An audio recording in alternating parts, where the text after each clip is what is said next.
All right, 9 o'clock and 66 degrees. Welcome to Daybreak on WGRZ Plus. And topping our news today, the city of Buffalo is stepping up its response after two major fires at the former St. Anne's Church campus on Broadway. Those recent fires came after another massive blaze in January, and city officials are now taking the owners to housing court. They did so yesterday, asking a judge to hold the owners accountable. Here's two on your sides, Chelsea Swift. City officials took a tour here of the former St. Anne's campus, and they say they're disappointed that property owners have not come up with a plan to improve the site. Now the city is seeking further legal action. More than 6 months after a massive fire, leaders say not much has been done to address the issues plaguing the vacant structure. Leaders from Buffalo's Department of Permit and Inspection Services are hoping to hold the owners of the former St. Anne's Church accountable, claiming the site has multiple building code violations. In Buffalo Housing Court on Thursday, the attorney representing the owners of the former church appeared in court for the first time in months. Back in 2022, a company called Crescent Holdings purchased several buildings that were part of the former St. Anne's campus. Crescent Holdings' attorney claims the group had plans to convert the site into a Bengali community center. The city argues the church owners have not maintained the property, which has allegedly led to squatters living inside the buildings. Buffalo Deputy Mayor Thomas Baines says yesterday a group of volunteers from Crescent Holdings were on site cutting grass and boarding up windows. However, they have not indicated they have a plan to address other code violations. We had continued to call them and email them to no avail. And so we haven't seen a plan. All we've had in the past is promises that someone would visit the site, folks would help out to maintain it, but we've seen nothing. The only thing that we've seen is just yesterday when they finally arrived to help board up and cut the grass at the site. So unfortunately, it feels that it was a little bit prompted by the court case today. Property owners are due back in court on September 24th for a trial to begin. On your side in Buffalo, Chelsea Swift, Channel 2 News. Thank you, Chelsea. And the federal death penalty case against the top mass shooter is now being moved back. Jury selection is now scheduled to begin on October 13th. And we can confirm that Peyton Gendron was in court yesterday as he heard his defense team debate the process for psychiatric examinations for him before his trial begins. Now, this is actually video of Gendron at his 2023 state court trial where he pleaded guilty. In the coming weeks, prosecutors and the defense team plan to work through a number of pretrial issues. Previous discussions have focused on courtroom setup and the possible use of an overflow courtroom. Both sides have agreed that the actual jury selection could take 4 to 6 weeks. And we're getting an update on a story that we first brought you as breaking news yesterday right here on WGRZ Plus. Town of Tonawanda police are continuing their investigation into a deadly e-bike crash on Sheridan Drive near Delaware Avenue. Now, investigators say 46-year-old Wilfredo Morales of Buffalo collided with a car while riding an e-bike. He was already dead when police and paramedics arrived at the scene from just a block away. Police say the driver of the car is cooperating with the investigation, and anyone with information is asked to call the Town of Tonawanda Police Department at 716-879-6614. Now we have an update on another breaking story we first brought you yesterday on Daybreak. Amherst police say a 16-year-old boy was seriously hurt when the stolen Kia he was driving crashed into another vehicle. First responders were called to the intersection of Bailey and Eggert just before midnight on Wednesday. Police say the teenager ran a red light on Eggert Road before crashing into the pickup truck. The Kia then rolled onto its side, hit a utility pole, and finally came to a stop. The 16-year-old was taken to ECMC with leg, face, and head injuries. The driver of the pickup was not hurt. Now, this all comes as one of Buffalo's leaders is proposing a new program in response to a growing issue among young people stealing cars. It is called the Drive Forward Initiative, and Buffalo Common Council member Zanetta Everhart says first-time offenders deserve second chances, and this proposal would allow that. She wants young people to enter into educational programs if they're caught stealing cars. Everhart says this would connect Buffalo youth with institutions like the Northland Workforce Training Center, which could then lead them to full-time job opportunities. If our young people are smart enough, intelligent enough to steal a car without a key or a key fob, then we, the adults in the room, should be cultivating programs to put them into something that they can do to better their lives. That has to do with cars, right? And to on your side, asked New York Attorney General Letitia James for her thoughts on this proposal, and she told us she likes the idea and there needs to be more constructive activities for young people. Channel 2 is the station on your side, so when the state legislature expanded a program designed to crack down on speeding in construction zones, we wanted to know how effective it has really been. New York's work zone speed enforcement program uses cameras to catch drivers speeding through active construction areas. Now, state data obtained by 2 on your side shows nearly 7,000 camera violations across the region in 2025, including more than 400 on the 290 and 600 on the 33. But when we broke down where the most tickets were handed out, one location really stood out. That's the largest project in our region significantly, and it's one that's been ongoing for a while now. And so where we often will have work zones that are just days, maybe a couple of weeks in general for projects, this work zone has basically been going on for the entire year. And we will tell you where in a 2 on your side original airing tonight. Plus, we'll show you where you can start seeing more cameras as the program expands beyond just the state's busiest highways. Now, join us for Channel 2 News at 6 as 2 on your side's Rob Hackford takes a closer look at these changes and what they mean for you. Watch here on WGRZ Plus. And in fact, if you want to scan the QR code, you can download the WGRZ app for free. Well, it is now 9:06, and just take a look at this dramatic rescue over Lake Erie. Video from the Erie County Sheriff's Office shows a mom and her 2 young daughters being rescued after they were found stranded on a paddleboard about 10 miles from shore on Lake Erie. The girls, ages 6 and 8, and their mother had been missing for nearly 9 hours before they were spotted by a sheriff's helicopter and brought to safety by the Canadian Coast Guard. But I could see something floating out there out the right side of the aircraft. And I turned the aircraft, started flying towards what I saw out there. And as we got closer, I could start to make out people. And at that point, I realized that we'd found them. For us to find them in all that open water was miraculous. I just remember praying. We were in a race against time. We were losing the sunlight. We were losing the daylight. And I just remember praying and saying, I hope to God that we find them. And Rogers says strong winds Wednesday may have swept the paddleboarders further from shore. Officials remind people to check conditions and always have a plan before you actually head out on the water. All right, well, this morning we are talking about some cooler temperatures early in the day, but Patrick, the sunny skies and everything else is just going to warm things up into not a bad beach day, right? Great beach day. Water temperature 74 degrees on Lake Erie, 73 on Lake Ontario. Although there isn't a whole lot of Lake Ontario beachfront, is there? You've got, what's that? Not a ton. Not a ton. You got Olcott, that little beach in Olcott, and then, you know, some sporadic beaches. Yeah, I've been to Olcott, a beautiful spot. Either way, you can certainly enjoy the water without the sand, but we've got nice beach weather both places. Sunshine today. A different story, though, especially on Sunday. Today, 83, 85 tomorrow, but it will be on the cloudier side, and then some showers, periods of rain, actually, on Sunday. So heads up for that. We are clear as a bell right now. We had a little fog earlier. Now we're watching this system getting closer. It will be far from us today, get closer tomorrow with clouds, and then eventually we'll bring in the rain on Sunday. Here we go with today, sunshine, increasing clouds tonight. Tomorrow, mostly cloudy skies, but notice we're dry. Saturday night, though, we bring in some rain. Temperatures climb into the 80s Saturday afternoon. Then here we go, Sunday, waves of rain coming through and maybe some thunder and lightning out of this.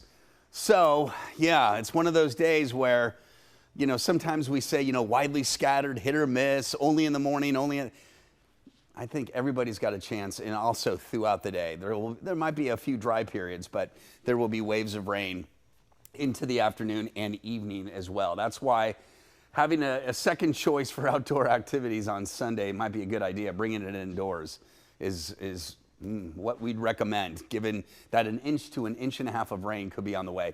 All right, for today, mostly sunny, 83.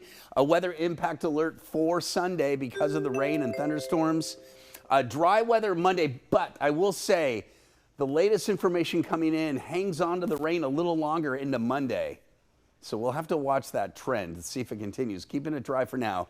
Tuesday dry, a chance of a few showers. Pete, Wednesday into Thursday. All right, so today we're going to make up for yesterday when we expected bright sunshine, but those pesky clouds just kind of filtered in for a lot of the day. They were, it's like, we saw them coming. They're like, oh, they're going to burn, they're going to fade away, and they didn't. Yeah. Yes, it clouded up, and then they went away. But yeah. Yeah, that's what happens with weather sometimes. Mea culpa. No, Mother Nature a culpa. Thanks very much, Patrick. Stay with us. We're going to take a quick break, but more Daybreak is on the way. All right, 9:13 now, and we continue with day 2 of training camp yesterday for the Bills. Well, it was a rainy practice at St. John Fisher. Misty. I don't know if it was pouring. It was misty, but still, it was a nuisance. Take a look at the It was wet. Take a look at the pictures of Jonathan that... Costa. They look pretty soggy. Fine. Yes. It wasn't supposed to be soggy. No, it wasn't. No. But that's what happens sometimes. Yeah. You know, a lot of people say, oh, I wish I could be a weather guy and be wrong all the time and get. Well, that's it's like, you know, you're looking at models and probabilities. Well, there was the radar was completely bare, and the cloud depth wasn't, deep enough where we thought we could generate drizzle even. But yeah, there we have it. Well, you showed the radar live yesterday. There was nothing on there. There was nothing on it. So I can attest to that. Anyway, we're talking football, not rain right now. I opened Pandora's box there. But the second of 7 open practices took place yesterday, leaving today as a closed session for fans that the team is just going to do a walkthrough practice before being back in front of Bills Mafia tomorrow morning, and tomorrow should be a good day. While the conditions were not ideal yesterday, it didn't stop the ongoing connection of Josh Allen and DJ Moore. Through the first 2 days, Allen is looking for Moore early and often as they've connected on a few pretty nice plays. For Moore, he already has a connection with first-year head coach Joe Brady. The duo shared 2 seasons together in Carolina, and he says Brady knows how to push his players. Yesterday, Moore also had a couple of special guests with him. Don't mind them. Started it. Okay. Now that he's in this major role as being a head coach, I feel like he's made it more known that this is the details and how we're going about things, and with specific guys he's counting on. So you got to have you got to wear a hard hat every day with him, and he wants the best out of everybody. Love that. After practice, the Bills announced the signing of an 8-year veteran, Dante Pettis, to a 1-year deal, joining Moore in the receiver room.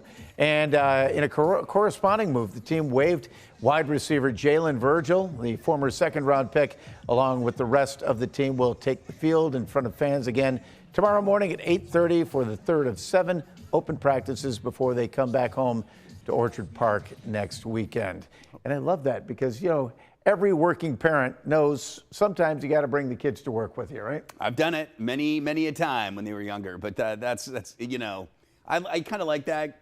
Remember, like back in the COVID days when interviewees were being interviewed by newsmakers, and the kids would burst in, and I love that. And it just makes them like more identifiable and real, and it was adorable. See, we were talking in the newsroom. One of my favorite parts of training camp, of course, you'll look for different things and chemistry developing, but the fact that fans, for the only part of the season, they get that one-on-one and up-close interaction and really see the personalities of the players on the field, which you don't see all often, especially with the fact that most of the interviews are in the press room and they're very confined. So it's kind of cool to see that he's a regular guy. And, it's awesome and a good dad. And sometimes you kind of grow to like somebody when you get a sense of their personality. We all got a little bit of it, I think, attached to Keon Coleman when his first press conference. Yeah, he was hysterical. And he had the puffy coat. He had the yellow puffy coat. And he loved the candy or the cookies or whatever.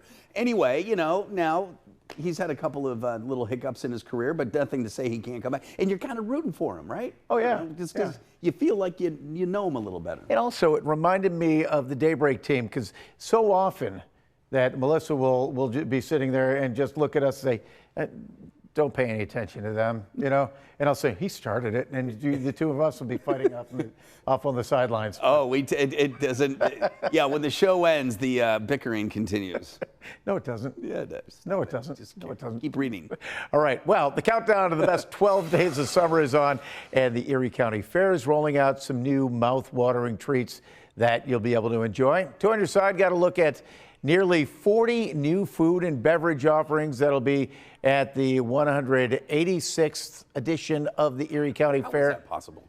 Well, it's possible because it's been going for 186 years. That's just insane. It's simple math, you know. I know. They include birria pierogi, a Dirty Bird Soul Bowl, red, white, and new potato, in celebration, of course, of America 250, and Belgian waffles on a stick, just to name a few. The fair is coming up August 12th to the 23rd, and as you plan this year's trip, don't forget August 12th, opening day, is Channel 2 Day at the fair. All right, what's your favorite part of the fair? So I had to, what do you call it, shear a sheep? Yes. So I've been drawn to the, what do they call that, the dairy tent or the dairy barn?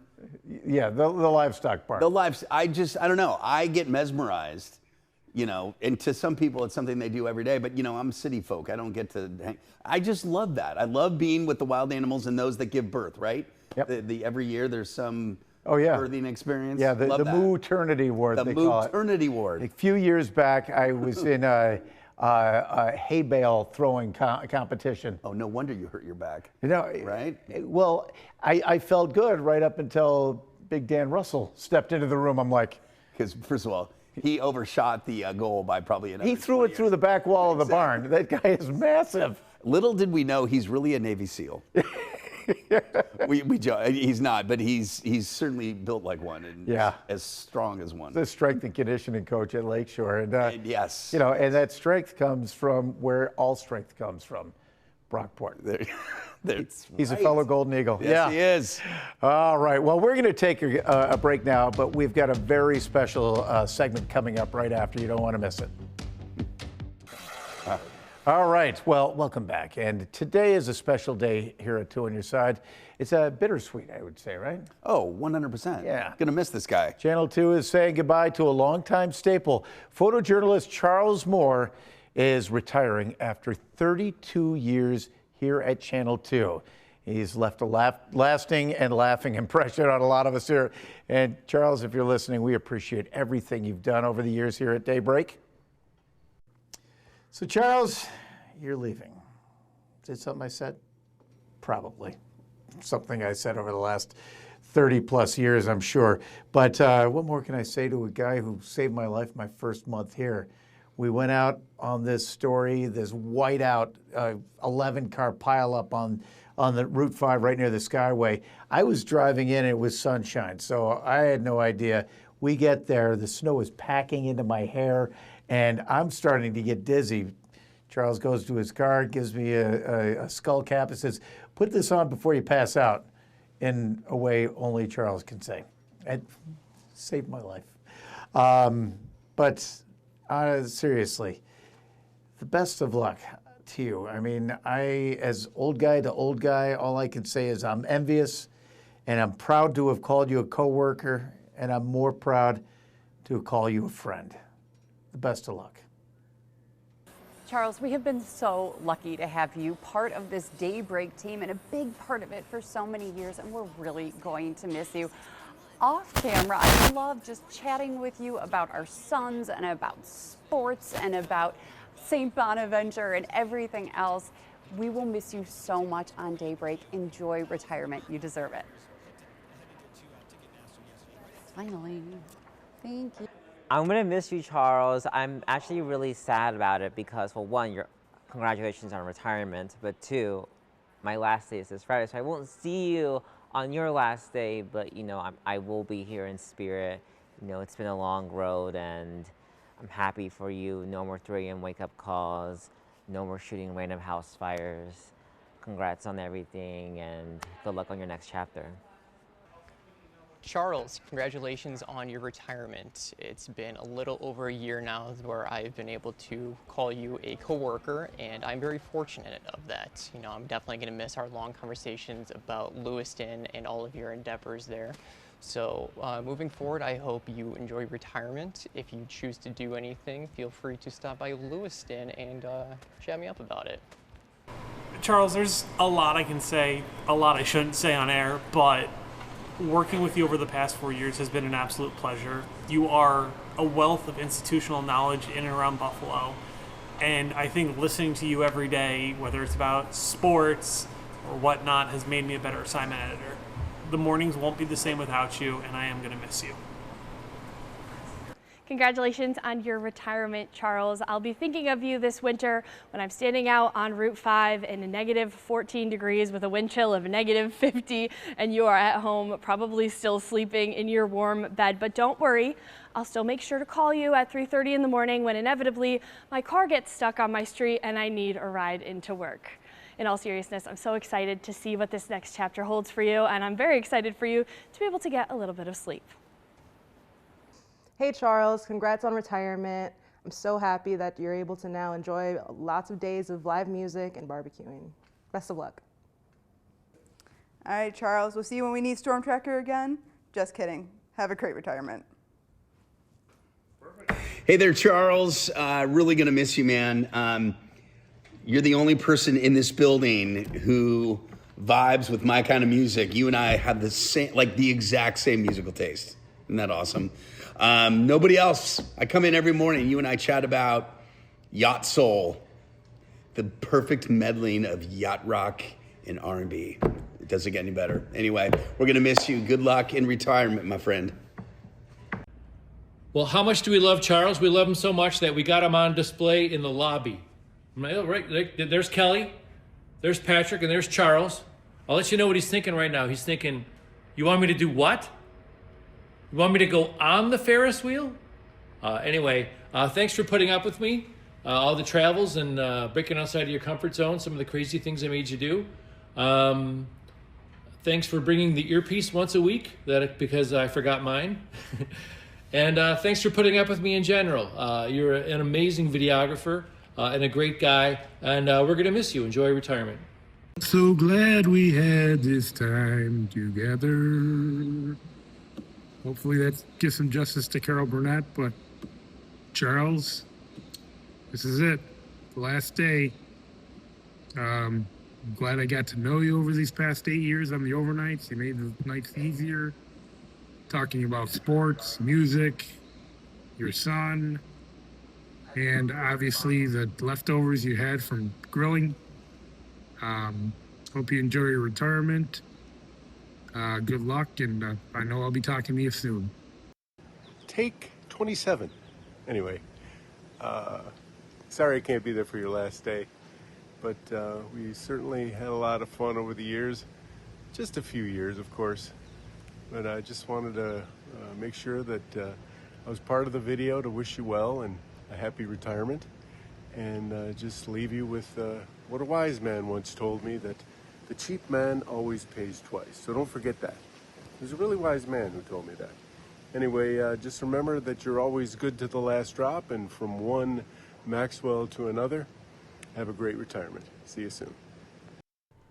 Nice. Great words. I never realized how big his face is. Yeah. Who's? Mike Lutch. Yeah, big especially, face. Yeah, When he's got the camera right here. especially when the camera's so close. Well, I wanted to ask you this. Sure. Because Kevin was wandering through. I'm sorry. And, you know, like he always so does. sorry. Just wandering. Best I said, hey, come on in here. Come on in here. I want to talk to you because you had the pleasure of working with Charles on his very last shift. Oh yeah, today. What was that like? It was good. It was good. He was sentimental. We were in Mayville this morning, so we had a long drive, and we were talking about some of the highlights we had. But he can't stop talking about his son. Yeah. I'll be honest with you. I just saw him, and he's here. Yeah. Jason, and what a he's a strapping young man. Strapping, very good word to use. Very great young man. It's great.